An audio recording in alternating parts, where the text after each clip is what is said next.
Hello दोस्तों, आज हम करेंगे मौर्योत्तर काल से संबंधित 10 महत्वपूर्ण प्रश्न। तो पहला क्वेश्चन शुरू करते हैं। मिलिंद पन्हो क्या है?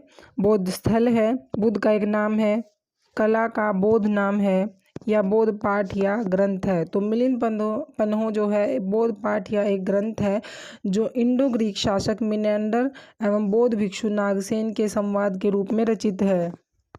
नेक्स्ट क्वेश्चन हमारा, चरक किसके राज्य के राज चिकित्सक थे? हर्ष, चंद्रगुप्त मौर्य, अशोक, कनिष्क। तो चरक कनिष्क के राज चिकित्सक थे।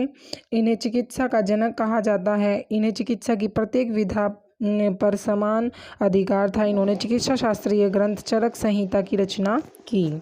नेक्स्ट क्वेश्चन हमारे पास, कुषाण काल में भारतीय और ग्रीक शैली के मिश्रण से विकसित कला विद्यालय को किस नाम से जाना जाता है? कुषाण कला, फारसी कला, गांधार कला, मुगल कला। तो गांधार कला कुषाण काल में विकसित थी। गांधार कला की विषय वस्तु भारतीय थी परंतु कला शैली यूनानी और रोमन थी, इसलिए गांधार कला को ग्रीको रोमन, ग्रीको बुद्धिस्ट या हिंदू यूनानी कला भी कहा जाता है। सर्वप्रथम गांधार नामक स्थान पर इसके प्रकट होने के कारण इसे गांधार कला कहा जाता है।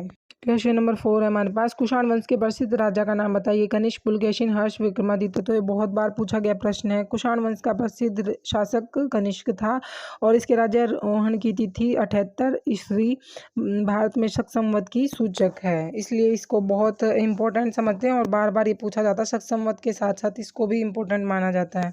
क्वेश्चन नंबर 5 है हमारे पास, कनिष्क के शासनकाल में रहने वाले साहित्यकार थे? नागार्जुन, अश्वघोष, वसुमित्र और अश्वघोष, चरक और सुश्रुत, अश्वघोष और कालिदास।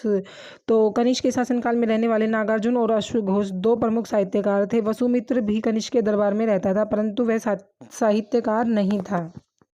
नेक्स्ट क्वेश्चन हमारे पास, प्राचीन काल में निम्नलिखित में से कौन कलिंग का एक महान शासक था? अजातशत्रु, बिंदुसार, खारवेल, मयूर शर्मन।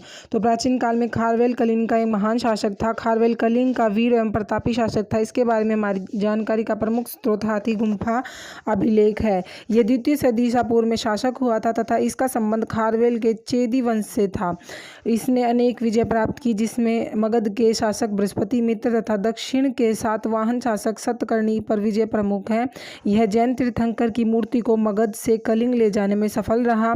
इसने कृषि हेतु नहरों का निर्माण करवाया तथा प्राची नदी के दोनों तटों पर महाविजय प्रसाद नामक महल बनवाया। यह जैन धर्म का अनुयायी था। इसने एरा, महाराज, मेघवाहन, कलिंगाधिपति आदि उपाधियां भी धारण।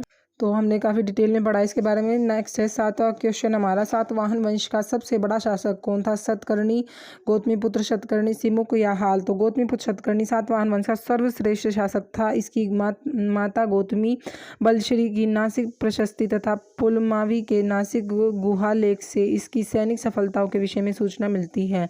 नासिक प्रशस्ति से पता चलता है कि इसके वाहनों ने तीनों समुद्रों का जल पिया था।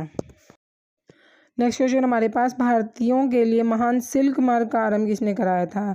कनिष्क ने, अजातशत्रु, बिंदुसार, मयूर दर्शन ने। तो सिल्क मार्ग का निर्माण किसने करवाया था? कनिष्क ने। क्वेश्चन नंबर 9 है, भारतीय रंगमंच में यवनिका या जिसको हम पर्दा कहते हैं उसका शुभारंभ किसने किया था? यूनानियों ने, भारतीयों ने, फ्रांसीसियों ने, सातवाहनों ने। तो किसने किया था? यूनानियों ने। बढ़ते हैं आज के लास्ट क्वेश्चन की तरफ। सातवाहन शासकों ने भूमि दान किसको दी थी? साधुओं को, राजाओं को, ब्राह्मणों तथा बौद्ध भिक्षुओं को। सातवाहन शासकों ने भूमि दान ब्राह्मणों तथा बौद्ध भिक्षुओं को दी थी। तो ये थे आज के 10 प्रश्न मौर्योत्तर काल पर आधारित। मिलते हैं नेक्स्ट वीडियो में और हमारा नेक्स्ट टॉपिक रहेगा गुप्त काल। गुप्त काल से संबंधित हम व्याख्या सहित क्वेश्चन करेंगे कल।